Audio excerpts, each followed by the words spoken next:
Bonjour.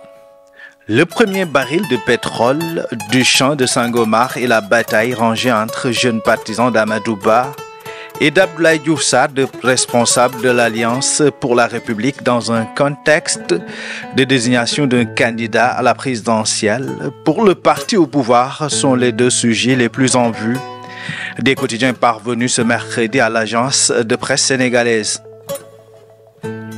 Exploitation des hydrocarbures au large de Sangomar, Woodside reporte son premier baril à juin 2024, mais à sa une, les Échos qui indiquent que le Sénégal devra prendre son mal en patience avant de voir la première goutte de pétrole jaillir des puits de Sangomar forés par le groupe australien Woodside Energy.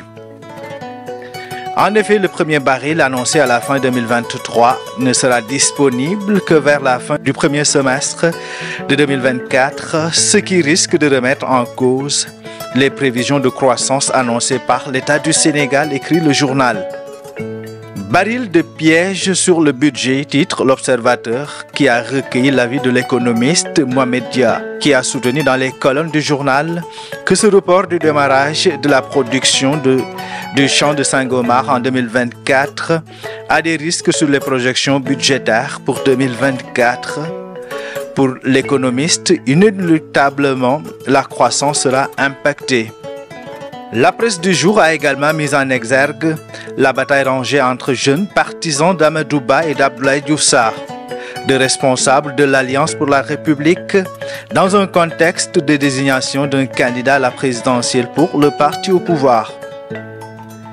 Dans l'attente de l'annonce du candidat de la mouvance présidentielle pour les prochaines élections, les responsables de Benno Bokk Yakaar dans les 5 départements de la région de Dakar s'étaient donné rendez-vous en assemblée générale hier pour exprimer leur soutien au président Macky Sall dans la décision qu'il va prendre, souligne l'As quotidien.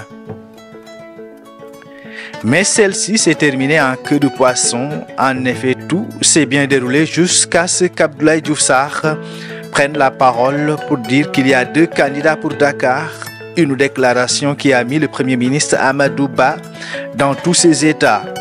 Le chef du gouvernement a ainsi coupé la parole à l'ancien ministre de la Santé et de l'Action sociale pour lui faire savoir que cette question de candidature ne fait pas partie de l'ordre du jour, précisant qu'il n'est candidat en rien et que si Diouf Sarr vous parlez de sa candidature, il n'a qu'à parler pour lui-même.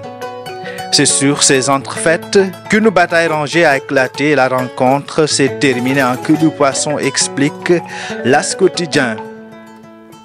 Pour Bës Bi Le Jour, ces incidents au siège de l'Alliance pour la République sont l'illustration du summum de l'adversité entre Amadouba et Abdoulaye Diouf Sarr.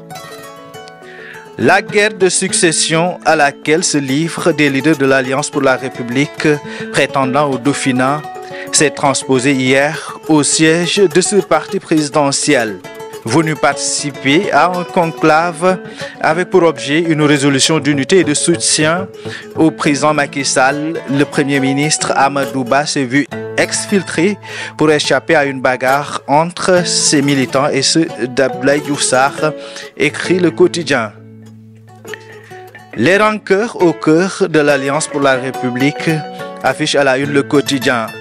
Pour Walf Quotidien, partisans de Diouf Sarr et d'Amadouba se tapent dessus. Macky Sall face au syndrome du canard boiteux, titre Enquête. Macky Sall, en fin de règne, va tout faire pour garder la main sur ses troupes face au choc des ambitions et des candidatures pour la présidentielle de 2024. La révolte des députés de Benno Bokk Yakaar à l'occasion du vote concernant le projet de loi modifiant l'article 87 montre que ce ne sera pas une sinécure, écrit la publication. Selon le journal, c'est un moment tant redouté pour le Macky, le président de la République, qui à quelques mois de la fin de son 2e mandat craint de perdre le contrôle de sa majorité. Cette période si particulière qui touche les présidents en fin de second mandat. Surnommé chez les anglo-saxons, le Leibdak, canard boiteux en français, guette la fin du règne du président Sall. Au soir du 3 juillet 2023, le règne de Macky Sall semble être dans une nouvelle ère.